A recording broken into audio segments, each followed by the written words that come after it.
Matama na pinagmasdan ni Nati at Gaston ang kanilang anak na para bang isa itong mamahaling bagay o magandang tanawin na hindi nila pwedeng palagpasin. Napangiti pa silang dalawa na unti-unting maging madungis ang itsura ng mukha ni Brixton. Tumulo pa kasi ang laway nito ng iba sa laman at balat ng ubas ay sumasamang lumabas. Maya-maya ay lumapit ng bata kay Nati at sinubuan ng ina ng hawak niyang ubas, di hindi naman tinanggihan ng babae. Naniyakap pa at hinalikan ng pisngi ng anak matapos sa tanggapin iyon at magpasalamat sa anak.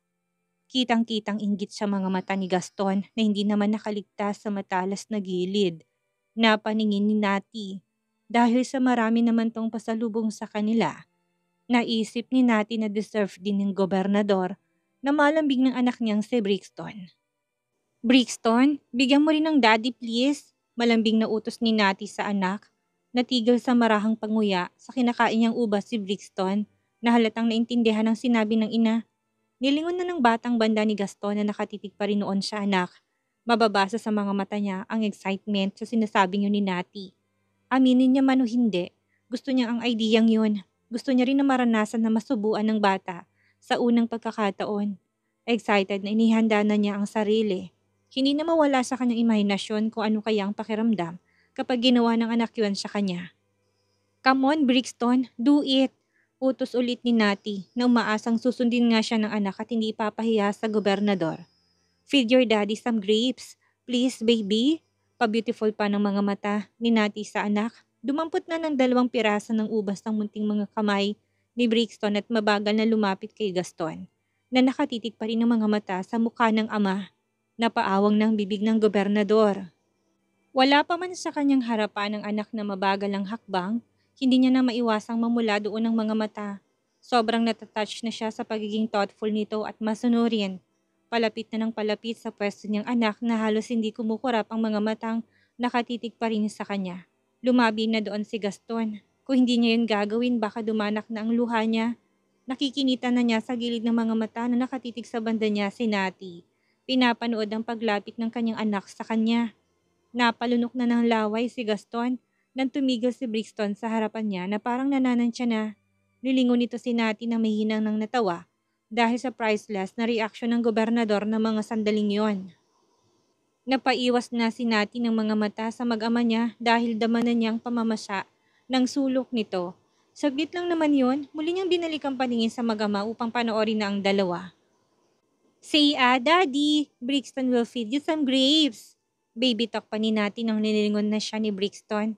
Hindi maintindihan ni Gaston kung anong ibig sabihin ni Nati. Masyadong estranghero yun sa kanya. Hindi niya makuha. Nangunot ng noon ni Nati sa pagiging mapurol ng utak ng gobernador sa simple niyang instruction. Natagurian pa naman itong isang magaling na politician. Tapos, ang simpleng instruction lang, hindi nito magawang masundan. Sa bagay nga naman, wala nga palang bata sa kanilang mansyon at hindi siya sanay na may makasalamuhang bata. Si Nixa naman ay malaki at matatas ng magsalita. What do you mean, Nati? Si Ana. Asik ni Nati na pinandilatan pa ng mata si Gaston. Muli na naman kasing nilingon ni Brixton ng ina na puno ng pagtataka ang mga mata. Sa mga tingin ng anak sa kanya, alam na niya kung anong problema ng bata. Napabuga na ng hininga si Nati na kulang na lang ay siya nang lumapit kay Gaston para siya nang gumawa at magbuka ng bibig ng gobernador. Oh my God! Hindi mo pa rin makuha ang sinasabi ko? Ibuka mong bibig mo! Napasapu pa si Nati ng kanyang noon na para bang ang hirap kausap ng gobernador. Paano kanya susubuan kung nananatiling nakatikom sarado yan? Siya pa bang gagawa?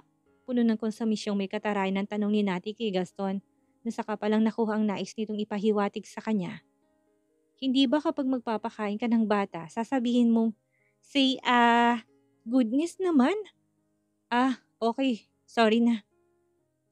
Sambit ni Gaston na maliit na ibinuka ng kanyang bibig. Walang kiyemeng sinubo naman ni Brixton ng ubas doon para matapos na.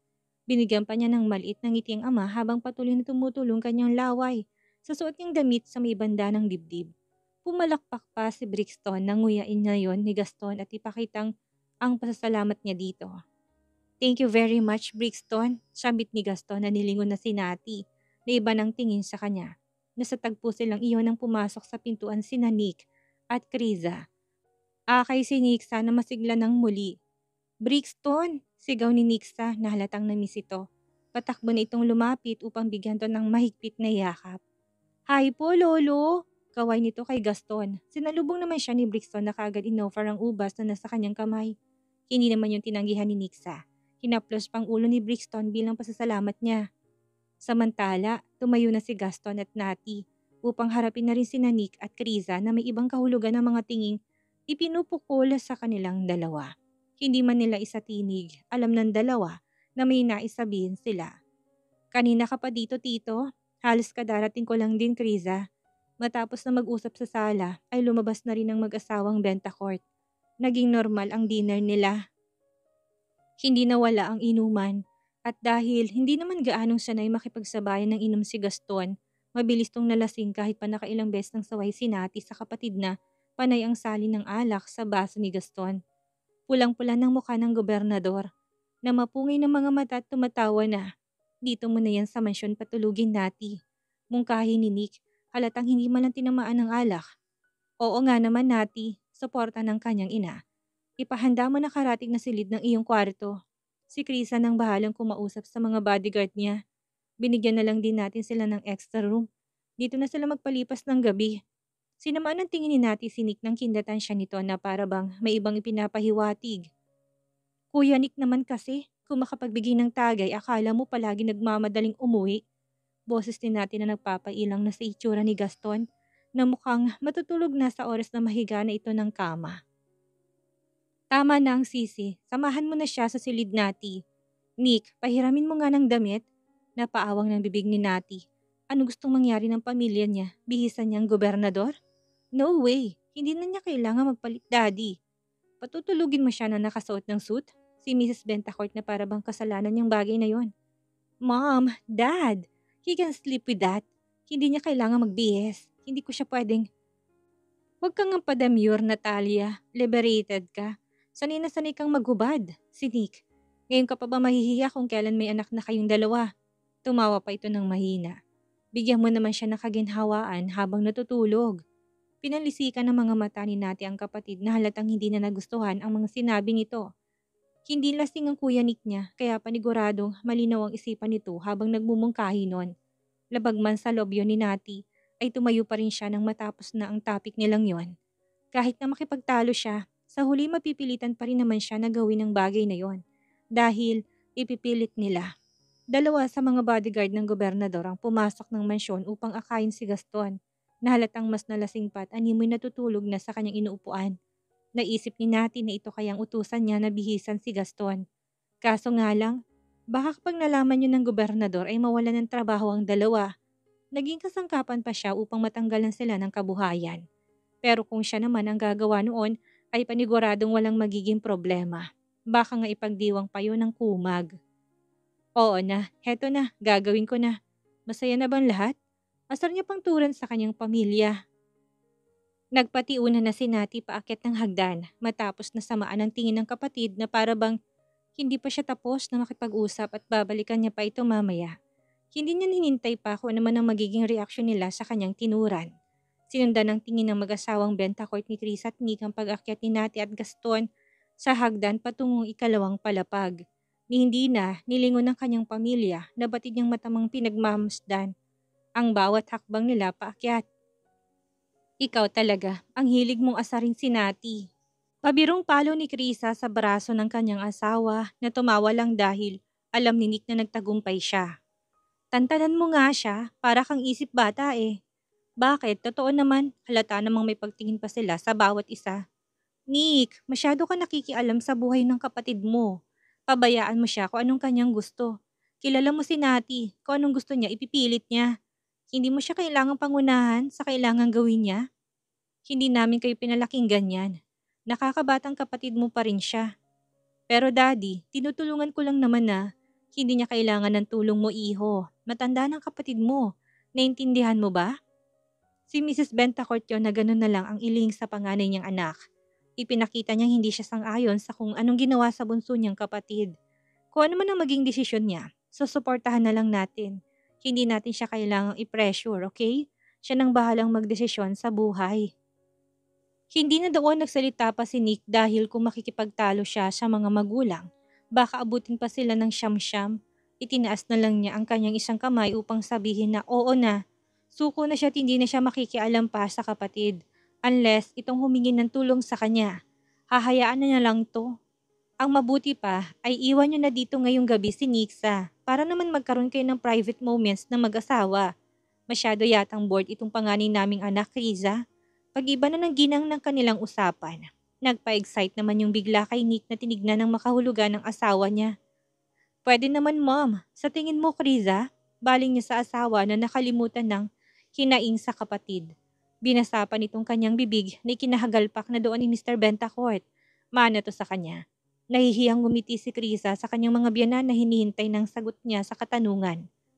Ayos lang din naman po sa akin. Tanungin natin si Nixa kung gusto niyang magpaiwan. Mahirap na gusto natin tapos siya. Gusto naman pala niyang sumama pa uwi sa atin. Si Krisa nangumiti pa ng maliit at hinanap ng paningin ng anak nilang nasa playroom nang sandaling yun at kasama niya si Brixton doon. Okay, sa tingin ko naman ay pipiliin ni Nixa na magpaiwan dito. Laging bukang bibig niya si Brixton eh. Ilang beses na napasabunot si Nati sa kanyang ulo na para bang kapag ginawa niya yun ay makakahanap siya ng solusyon sa suliranin. Problemadong nilingon ng katawan ni Gaston na parang putol na troso na nakabulagta na sa kama. Walang buhay. Halatang tulog na ito, bunga ng kanyang kalasingan. Ilang minuto na magmula nang umalis doon ang mga bodyguard na naghatid sa gobernador. Nakapinid na rin ang dahon ng pintuan. Nakailang buntong hininga na rin doon si Nati. Mas malalim at mas mabigat yon. Bakit kasi nagpakalasing ka? Magkalapat ang mga ngiping tanong ni Nati na para bang maririnig siya ni Gaston. Hindi naman pala kayang i-handle ng katawan. Laklak pa ng laklak? Uhaw na uhaw, Gaston. Kulang na lang ay tumirik. Ang mga mata kakaikot noon na bulalas pa ni Nati. Kumamot na sa leeg niya. Nasa mga kamay na niya ang pamalit. Nitong damit na kanyang kapatid, ibinigay ng isa sa mga katulong yun kanina na siyang naatasan niyang kumuha. Ang isipin na huhubaran niya ang gobernador na makailang beses na niyang nagawa noon, pakiramdam niya sinisilaban ng katawan niya, wala pa man. Baka mamaya bigla siyang mademonyo at traidorin ng kanyang katawan at kung ano pang magawa nito, bagay na paniguradong pagsisisihan niya. Oras na mahimasmasan siya kaya kailangan niyang pigilan yon. Ako ba talagang kailangan gumawa nito? Pwede naman ang mga bodyguard na lang niya. Bakit ako pa? Porket may anak kami, wala na ba talaga yung mali siya? Wala na rin naman kaming relasyon. Kausap niya sa sarili na para bang kapag ginawa ito ay may makukuha siyang kasagutan sa tanong niya. Wala na kaming relasyon, kaya bakit ako pang gagawa? Hindi ko ba ini-invade ang privacy ng katawan niya? Malamang makikita ko siyang half-naked. Baka mamaya isipin pa niyang pinagnanasahan ko siya. Ilang beses niya pang naipilig ang ulo. Hindi niya pa rin talaga maintindihan ang logic ng kanyang pamilya. Ganito bang kagustuhan nilang magkaayos sila? Ginagamitan siya nila nang alam nilang kahinaan niya dati. At yun ay ang katawan ng gobernador. Hindi niya naman yun itinatanggi. Sinong hindi mahuhumaling? Ganun pa rin kaya ang itsura ng abs niya? Pilyan tanongin natin na natawa na sa sariling tanong. Nakagat na niya ang kanyang labi. Unti-unting lumapit na sa kama kung saan si Gaston. Humihilik na ito kung kaya naman alam niyang mahimbing na itong natutulog. Yun ang unang beses sa kasaysayan na nakita niyang patay lasing ang gobernador. Umiinom naman ito kahit na noong silang dalawa pa, pero nagtitira naman ito ng ulirat. Hindi to humantong sa ganitong kahit na anong gawin na hindi niya malalaman. Yung tipong nakakaya niya pa itong makausap ng matino at may kabuluhan kahit pa may alak ang katawan. Bibilisan ko na lang. Siguro naman hindi siya magigising habang binibihisan ko. At akalain niyang sinsamantala kong pagkakataong yon na may alak siya sa katawan. Kung sakali man itatanggi ko, kumbinsinin natin sa sarili na kanina pa may naglalaro si isipan ang mga bagay na yon. Aaminin niya na apektado pa rin talaga siya nito hanggang sa mga sandaling iyon. Bibilisan ko na lang. Naupo na si Nati sa gilid ng kama na bahagyang lumundo nang dahil sa bigat niya, marahang nilapag niyang damit nito sa kanyang kandungan. Muli niyang pinagmasdan ang katawan ni Gaston. Pulang-pula ang mukha nito. Bagamat bukas ang aircon ng silid, pakiramdam ni Nati ay sobrang init ng buga noon dahil namamawis na siya. Huwag ka sanang magising. Taimtim na panalangin niya na nagawang ilang minutong ipikit ang mata. Please, makisama ka sa akin, Gaston. Nakahinga ng maluwag si Nati nang magawa niyang matapos na palitan ng damit si Gaston. Nang hindi 'to nagigising, gusto niyang magtatatalon doon sa galak.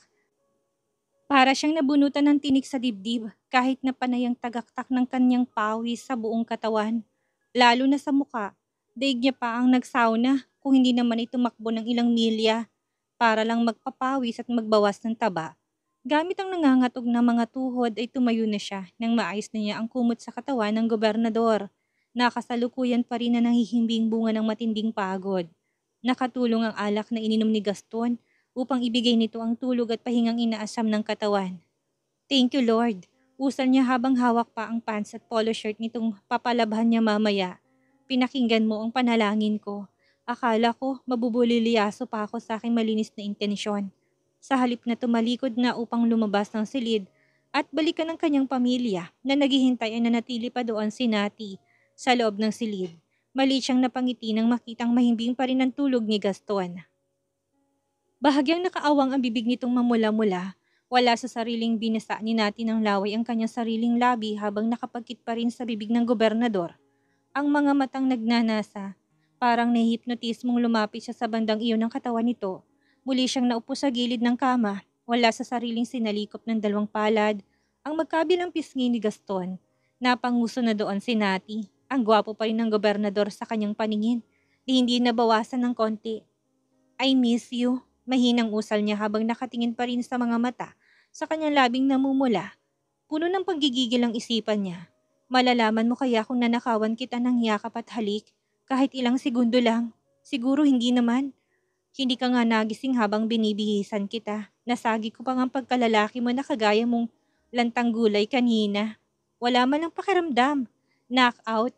Mahinang humagikik si Nati na animoy parang kinikiliti. Namula ng kanyang mukha sa namuong kahihiyan dahil sa kanyang mga sinabi na siya lang din naman ang nakarinig. Ilang beses niya sinulyapan ang pintuan ng silid ng kanilang kinaroroonan. Sa pagkakaalam niya, hindi yun nakalak at nakasara lang. Kagat ang labing tinungo niya ang pintuan. Hindi niya alam kung anong pumasok sa kanyang isipan at nilak niya ito upang masigurado na walang biglang papasok. Matapos noon ay bumalik siya sa kama ni Gaston. Kumikislap ang kanyang mga matang padapang nahiga na sa tabi ng lalaking wala pa ring kamalay-malay. Agad niyang naramdaman ang init ng katawan nito na mas doble dahil sa epekto ng alak. Hindi siya uminom, ni kapatak ng alak, hindi siya tumikim at baka maging pilya siya. Wala namang alak sa katawan, ay malakas pa ang loob ni Nati na inuna ng ulo sa braso ng Gaston na madalas naman niyang gawin noon. Napangiti na siya ng malapad na para bang binalik siya nito sa nakaraan. Saglit lang, wala rin namang makakaalam. Sabihin na natin na reward ko to sa pagbibihis na ginawa ko sa kanya. Kumbinsin niya sa kanyang sarili upang huwag makaramdam ng anumang guilt ang katawan. Lantad na sinasamantala niya kasi ang kahinaan nito at kawalan ng laban sa kanya. Reward ko, Governor Barcelo. Inangat ni Nati ang kanyang mukha pagkaraan ng ilang minuto. Umusog pa na mas malapit sa katawan ni Gaston at ilang segundong yumakap dito. Ilang beses siyang huminga ng malalim na parang kakapusin kung hindi niya gagawin yon. Magiging ipokrita siya kung itatanggi niya na hindi niya na-miss ang init ng katawan nito sa mga yakap na ginagawa niya. Ang kaibahan lang nun, ngayon ay tanging siya lang ang nakakaalam kumpara noon na silang dalawa lang mainit na nagyayakapan. Binuhat na niya ang kanyang ulo mula sa pagkakahiga niya sa isang braso ni Gaston. Nakadapa na siya ngayon sa tabi ng gobernador na panaka-naka. Ang malakas na hilik sinyalis na mahimbing pa rin ang pagkakatulog nito. Prove me na deserve mong second chance, please. Gusto ko rin namang mabuo ang pamilya natin. Halinghina na pinalakbay ni Nati ang kanyang hintuturos 2 kilay ni Gaston. Pababa sa ilong nito na patungo ng malambot nitong lips. Muli pang binasa ni Nati ang labi ng sariling laway habang nakatingin pa rin sa labi ni Gaston na para bang tahimik siyang inaanyayahan na halikan na yon. Ganun na lang iling ni Nati. Hindi, delikado yon, baka magising to. Tiyak na hindi niya makokontrol ang kanyang sarili, oras na marubdob siyang gantihan ng halik nito. Isa pa nasa kama sila, at nasa loob ng silid na tanging silang dalawa lang. Kapag ganitong lugar, hindi niya pwedeng gawin ang bagay na ito dahil sigurado siyang hindi niya mapipigilan ang kanyang sarili na muling ipaubaya sa kanya kahit na mali yun. Kung dampi lang naman ng ilang segundo, malalaman pa rin ba niya? Parang batang tanong ni Nati sa kawalan na hindi na rin naaalis sa kanyang isipan ng planong pagnanakaw ng halik nito sa kanyang labi. Ipinilig ni Nati ang kanyang ulo bilang pagtutol sa kung anong iniisip ng kanyang maruming utak. Hindi niya pwedeng gawin yon. Hindi siya pwedeng magsimula ng apoy kung hindi niya rin alam kung paano yun aapulahin. Baka mamaya bigla siyang matupok, tuluyang masunog. Ayaw niya maglaro ng apoy, dampi lang naman kasi. Parang wala sa tamang katinoan na muli niyang kumbinsi sa kanyang sarili. Sinulsulan pa yon ng kabilang bahagi ng kanyang utak. Pek lang ba? Hindi ko naman kakagatin eh. Mabilis na bumangon si Nati sa pagkakadapa sa tabi ni Gaston upang hawakan ang kanyang dibdib na naguramentado ng tibok habang naiisip pa lang niya magiging halik dito. Ang isipin pa lang na muling maglalapat ang kanilang labi, parang hihimatay na siya kung kaya naman kailangan niyang kalamayin ang kanyang sarili. Hindi lang yun, sumagi rin sa kanyang isip na baka kapag nahalikan ito, hindi niya na mapigilang maghubad ng kanyang mga saplot. Hindi pwede nahalikan niya ito habang ganito ang excitement na bumabalot sa kanyang katawan. Baka mamaya, hubaran niya tong muli eh. Hahalikan ko lang siya ng mabilis, as a good night kiss. Muli niyang kumbinsi sa sarili kahit na alam niyang maaring lumagpas yun doon. Hindi pa naman din niya hawak sa legang kanyang pag-iisip. Umayos na siya ng tayo sa tabi ng kama, yumukod at mabilis na idinampi ang kanyang labi sa mainit na bibig ni Gaston. Agad na nilayunin natin ang kanyang mukha sa mukha ng gobernador. Lalo nang mapapikit siya at biglang maramdaman ang sobrang pangungulila sa mga halik nito. Oo na, 2 beses na siyang nahalikan nito magmula nang muli silang magkita pero hindi niya maintindihan ay kung bakit para bang kakaibang halik niya ngayon. Marahil ay dahil malaya siya tanging siya lang ang nakakaalam. Walang anumang tensyon na nagpapabigat ng kanyang pakiramdam ngayon. Good night, Governor Barcelo. Habol ang hingang usal ni Nati nang muling halikan ng labi ni Gaston na may kasama ng panakanakang mahinang mga kagat at gigil. Hindi lang yun, nagawa niya rin yung sipsipin kung kaya natikman niyang laway nitong lasa ng alak na ininom nila. Have a good sleep.